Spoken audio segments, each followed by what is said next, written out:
There is essentially zero wildlife in Cyberpunk 2077. You could walk around for hours, explore every seedy alley, even venture miles out into the Badlands, and the most you'll find are roaches and flies. There are certainly references to animals like cartoon dogs in ads and even fish tanks with fake fish in them, but there are basically no actual animals. Most open world games have some level of wildlife, even if they can't be interacted with. Dogs, cats, rats, and at the very least birds. But in Night City you won't find any of that. To be honest, at first I hardly even noticed the lack of animals. But after realizing they were absolutely nowhere to be found, I couldn't ignore it. In the real world, wildlife exists all around us. Walk outside for an hour and you'll see and hear all sorts of animals. Even the world's most populated cities are home to just as many dogs, cats, rodents, and birds as there are people. And most video games will reflect that to varying degrees. In fact, you'd be hard pressed to find a game with as few animals in it as this one. So why aren't there any animals in Cyberpunk 2077? Spoiler warning for Cyberpunk 2077. I have to confess something. I lied. There are actually a few animals you can come across during a playthrough of Cyberpunk, but these encounters are so few and far between I can count them on one hand. Additionally, the vast majority of the animals seen in Cyberpunk are limited to missions, and won't ever be encountered outside of these moments. So let's go over each time you can encounter an animal in Cyberpunk. If you've played Cyberpunk before, you probably already know what the first animal you encounter is, as it appears in the game's introduction. The first mission of the game has you smuggling some illegal merchandise, which turns out to be a real-life iguana. Your friend Jackie does talk about how rare the iguana is and mentions it as a Lesser Antillian. They're from the Lesser Antilles. You come a long way, my scaly friend. Which supposedly went extinct 30 years ago, which in the game would be the year 2047. After doing a bit of research on iguanas, there does exist a real-life species called the Lesser Antillean iguana, which is in our current day critically endangered, with there only being about 30,000 left. So it is fairly possible for these to have gone extinct, or at least near extinct by 2047 like they have in the game. However, the smuggled iguana doesn't really resemble the Lesser Antillean iguana, and Jackie isn't exactly an iguana expert, so his knowledge on these lizards might not necessarily to be trusted. The iguana does, however, have some of the characteristics features of the Lesser Antillean, like the shorter, blockier face, but its coloring, size, and markings all make it look much more like the common green iguana. But as it turns out, this actually does make a lot of sense, as one of the reasons the Lesser Antillean iguana is going extinct, other than habitat loss, is due to hybridization with the green iguana. So if I had to guess, iguana shown in the game is probably a mix of the Lesser Antillean iguana and the green iguana, which if intentional does show a great attention to detail to real life events. It is also possible the game modelers just designed a random iguana by mixing lots of features across multiple species, but I like to imagine there's a lot more intentionality to it than that. It's also possible to find an iguana egg during the heist mission in Konpeki Plaza. By placing the egg in V's apartment and waiting 90 in-game days, it will hatch into a real-life iguana that V will keep as a pet. It looks identical to the iguana in the game's first mission, so we can assume they are the same species. And since they are mentioned to be extremely rare, it's even possible that the smuggled iguana laid the egg that you find in the plaza. However, the iguana isn't the only pet you can get in Cyberpunk. If you find this shard by V's apartment, you learn about a stray cat your neighbors have been feeding. If you then buy cat food, place it in this bowl, and wait 24 hours, Nibbles, the hairless cat, will appear and move into your apartment. I like having Nibbles and the iguana around, as having other living creatures in your apartment definitely makes things feel less lonely. I've always found Cyberpunk to be a pretty lonely feeling game, despite having Keanu Reeves stuck in your head. But then again, I think loneliness is kind of the point. Despite a huge city stuffed with people, circumstances and corporations have made creating real connections exceedingly rare. But even so, having a hairless cat and a hybrid iguana makes that loneliness slightly more bearable. It does make me wish there were more opportunities to actually have a pet in the game. Imagine how cool a cybernetically enhanced dog would be that could assist you in combat or missions, or even just a cat that follows you around, keeping you company during jobs. Outside of pets, there's another animal you can find, a small bird, what looks to be a swallow. You can find it on this ledge during the Play It Safe mission. Another swallow, or possibly the same one, also appears during the Panam ending of the game, as it flies past V during their final moments. This moment feels symbolic and is given more gravity due to the scarcity of birds in Night City, and I see it as representing V finding freedom and embracing a nomadic life with the Aldecados in this particular ending. But the bird may also be a reference to the Witcher series, another video game created by the same developers who made Cyberpunk, CD Projekt Red. The character Ciri in the Witcher series goes by the name Zirael, which means swallow. Her sword by the same name is also engraved with a swallow. Additionally, in The Witcher 3, Ciri actually has the ability to travel to different worlds, and at one point talks about visiting a place that shared a lot of similarities to Night City. People there had metal in their heads, waged war from a distance, using things similar to megascopes, and there were no horses. Everyone had their own flying ship instead.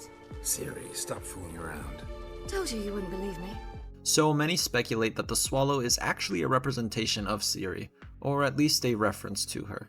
In the open world of Cyberpunk, outside of missions, there aren't really any animals you can find just roaming around. I searched all over the map for hours, and all I could find were roaches and flies. The models for the roaches and flies are pretty simplistic, as they likely weren't really meant to be looked at this closely. But if I had to guess, they would probably be German cockroaches, which thrive in city environments and are extremely common in our current day cities due to the abundance of warm, humid spaces and plethora of discarded food waste. The flies in the game are really just dark splotches and have little to no detail to them. Of course, that's fine, as I'm not really expecting the developers to fully model realistic flies. Most people aren't going to be looking at them that closely anyways, so they serve their purpose of showing the filth of Night City, since the roaches and flies in the game congregate near garbage or old food found on the city streets. Finally, although not animals, there are tons of trees, shrubbery, and grass to be found. Within the city, there is a lot more greenery and even these sort of park-like areas. It is possible these plants are artificial or at least genetically modified, but the game doesn't really imply that they are. Outside of the city, you'll find lots of cactus and other trees that you would find in a desert environment. Since these are outside of the city, I see no reason why these plants wouldn't be naturally occurring, so clearly some form of nature is still able to exist. And that's pretty much it when it comes to animals you can find in Night City. 2 iguanas,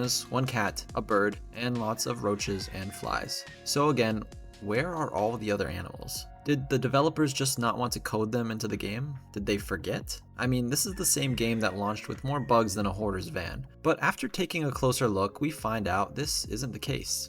The lack of animals is very much intentional. If you open up your journal, you can find an entry titled Wildlife in Night City. Reading through, we uncover that animals used to be all over Night City, including seagulls, flies, and dogs. But in the year 2051, animal-borne diseases killed thousands. Every year, more and more people died until 2061, when the city council decided to kill all birds in the city using military equipment for traps and fumigations. Pets were allowed to be kept, but came with expensive fines. So we do have an in-game explanation for the lack of animals. This does expand on the game's world building and certainly makes sense when we look at the messaging and ideas presented by Cyberpunk. But in my opinion, this opens up a lot more questions than answers. Before I get into my problems with the lack of wildlife, I want to first mention that I understand why there are so few animals in Cyberpunk. The absence of wildlife, in my opinion, does serve to enhance the overall messaging and themes presented by the game. Unchecked corporate control leads to a more dystopian society that cares more about artificial value and places less emphasis on nature and preserving the environment. It's something we can already see happening today, with the destruction of coral reefs, thinning of forests, and rapid extinction of animal species due to overconsumption, pollution, and general lack of care towards the environment. Cyberpunk serves as a cautionary tale, showing an albeit exaggerated but likely outcome if society keeps going the way it has been. And by completely removing animals from Night City, that creates a lonely environment detached from nature that drives that core message home. So while I can understand the intention behind the message, I have to point out a few flaws and, in my opinion, missed opportunities due to the nearly total lack of animals. To start out, the lack of animals, especially outside the city environments, isn't particularly realistic, even after a citywide extermination event. I would expect several animals to survive and remain in the city. The inclusion of roaches and flies does make a lot of sense, as these kinds of insects are adapted to live in any and all environments. But there are many animals that would also thrive in an environment like Night City. Sure, killing all birds and dogs might be simple enough, but how in the world would you kill every rat in a city as large and dense as Night City? We also know that a hairless cat was able to survive on its own, and there are mentions of dogs as well as pet permits, so clearly animals can survive in the city. Pets escape all the time, and after 16 years, there's no doubt the escapees would have began repopulating in the city. Keeping the streets free of animals would have to be a constant and conscious effort, which we never see happening in the game. There is only the mention of the one extermination event years ago, but no mentions of current efforts to keep animal populations down. And speaking of pets, although it is specifically mentioned pets are allowed to be kept, albeit with heavy fines, we never see anyone with pets throughout the game. I think this element of world building would be more impactful if we saw people with pets, at least in the wealthier districts. Overall, I find it just a little contradictory that you can find and adopt Nibbles the cat, buy cat food for a pretty cheap price, but no other pets or wild animals are shown in the city. But even if all animals were eradicated from the city and somehow unable to repopulate, you should expect to see some animals outside of the city. The game lets you roam pretty far from the city limits and hang with the aldecados in relative wilderness. In this area, I'd expect to see at least some sort of wild animal, maybe a rabbit, a wolf, or even just a lizard. At one point, Panam does talk about smelling coyote poop. Though maybe not the smells. I mean the coyotes. Rather hard to miss. Thought that was just the air freshener in your Thornton. And you can even hear ambient coyote howls and barks while in the Badlands.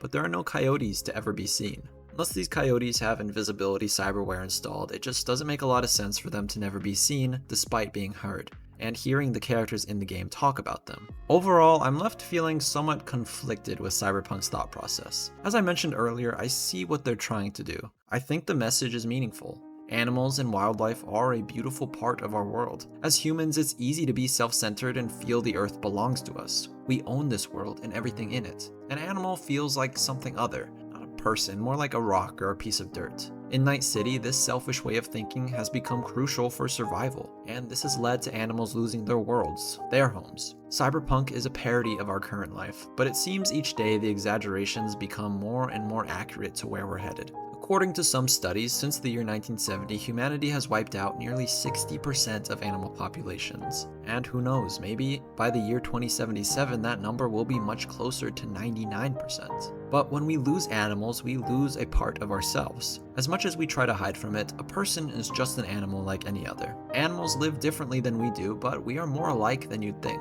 There are species of ants that practice agriculture. Elephants hold funerals. Whales speak in complex languages we don't understand. Many birds mate for life, and even lizards play. In many ways, animals are just as human as we are. Or maybe ascribing these things as human was always the wrong way to look at it, and we are simply exhibiting the typical traits of animals. And so, with every animal lost, a part of ourselves is similarly lost. Cyberpunk shows us a world where nearly all animals are gone, in large part due to human apathy and unchecked greed, creating a world where people struggle to feel anything real. Violence becomes rampant, inequality is vast, and short-term pleasures are chased to the very end. Night City becomes a place that has lost both its animals and its humanity. But this message isn't as clear as I feel it could have been. Simply having no animals makes for an easy way to show a world where Mother Nature has been crucified. The absence of something without comparison doesn't necessarily make for memorable messaging. In my opinion, if Cyberpunk were to include some wild animals, you could actually enhance the message of the game, improve on world building, and make the game more fun. For example, imagine the ways people would use animals in Night City. Perhaps packs of coyotes would hunt people who wander too far from the city lights, adding a whole new element of danger even away from the city. Maybe Maelstrom would even make use of the coyotes by cybernetically enhancing them so that they could bite through metal or track you even when camouflaged. Netrunners could use rats equipped with neuralware to reach their targets undetected. Corpos might have cats with golden claws to flaunt their money, and illegal cybernetically enhanced dogfights in Pacifica showcase the wealth and class disparities between districts. There are so many directions and ideas when it comes to animals in the world of Cyberpunk, and I can't help but feel disappointed to have missed out on it. Seeing wild animals like rats, cats, and birds surviving on their own in Night City, just like V, would also make the storytelling more effective. Think about how ridiculous, or maybe even sad, a pigeon eating a synthetic pizza next to a discarded cybernetic arm underneath a billboard ad of a VR strip club would look. We see people in the game in these situations all the time,